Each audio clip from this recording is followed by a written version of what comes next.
French? Yes, right, okay. Okay, just... Right, okay.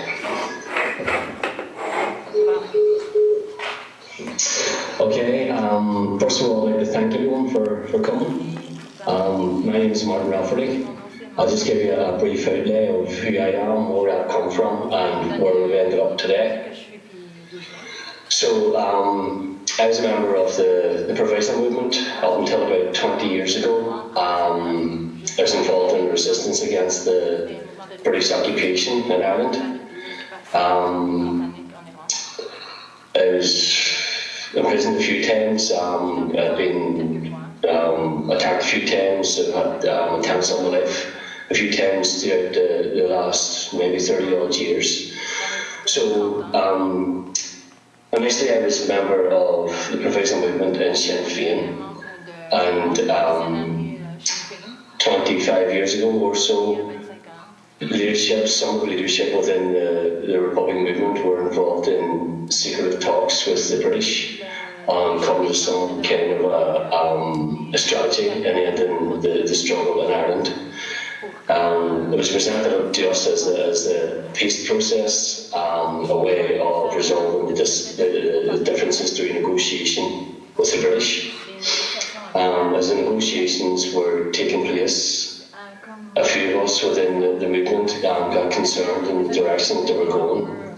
What we saw was the British identifying the problem in Ireland as the resistance, i.e. the IRA and the civil disobedience against the occupation of this part of Ireland. Some people within the provisional movement made their feelings clear. They were isolated, some people were threatened, some people were shot, some people lost their lives. Within the structures of Sinn Féin, a group was formed called the 32 County Solidarity Committee, and the aim of the group was to try to keep the negotiations focused on the core issues of the conflict, i.e. the British presence in Ireland and the compromising of the sovereignty of Ireland and the denial of the right to self-determination of the people of Ireland.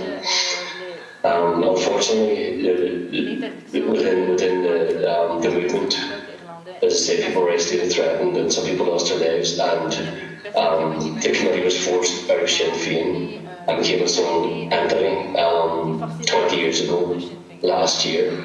It evolved into the 32 County Solidarity Movement, and that's what we are today. Within the last 20 years, we've been given our analysis as to why the so-called peace process was fundamentally flawed and was doomed to fail.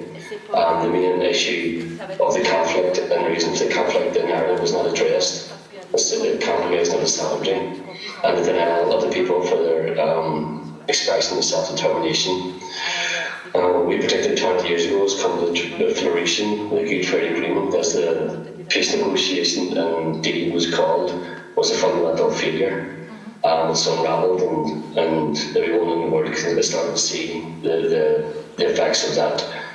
The polarisation of the people, the total sectarian nature of the 6 counties, and it's just that the British being portrayed as the peacemaker between two warring factions, i.e. the Catholics and Protestants, which is a total misrepresentation of the problem.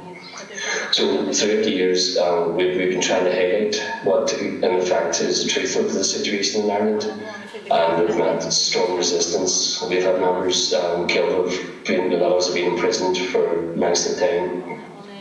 And one of the main tools that we believe that the international community is using against us is the putting ourselves on the terrorist list. In the United States, it's the only country in the world that has us deemed a terrorist organisation. We're the only political movement in Ireland who is on that list.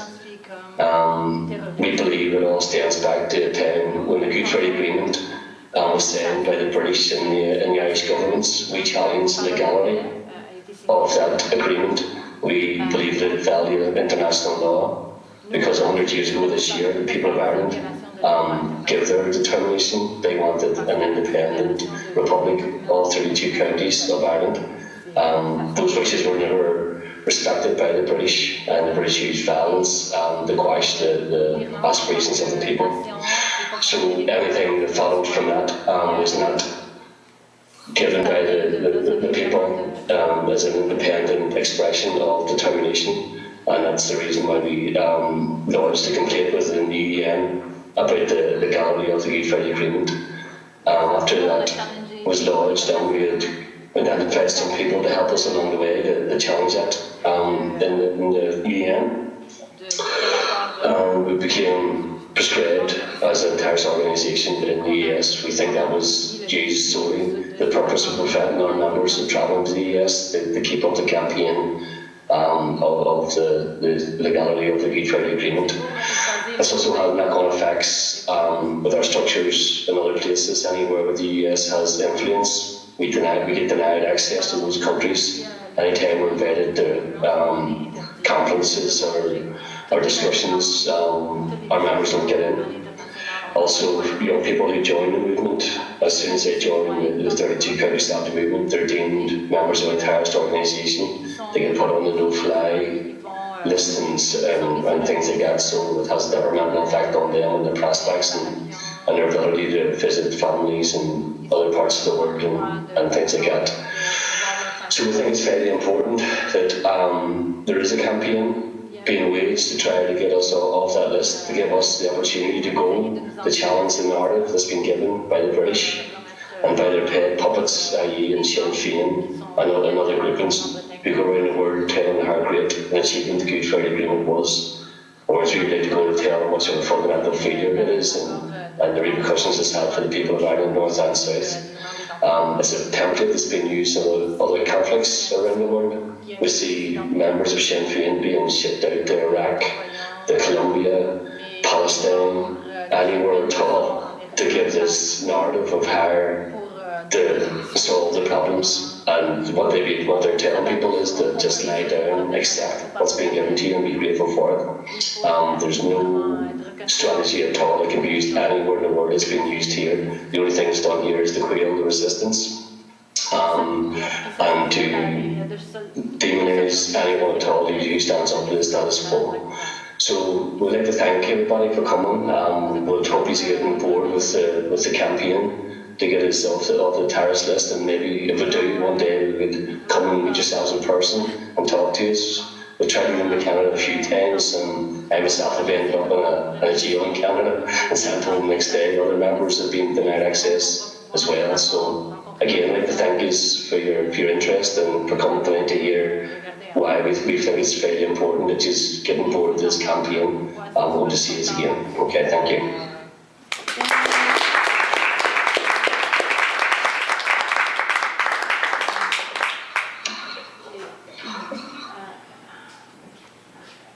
Alors ça c'est Martin Rafferty. Bon, on va entendre un peu plus sur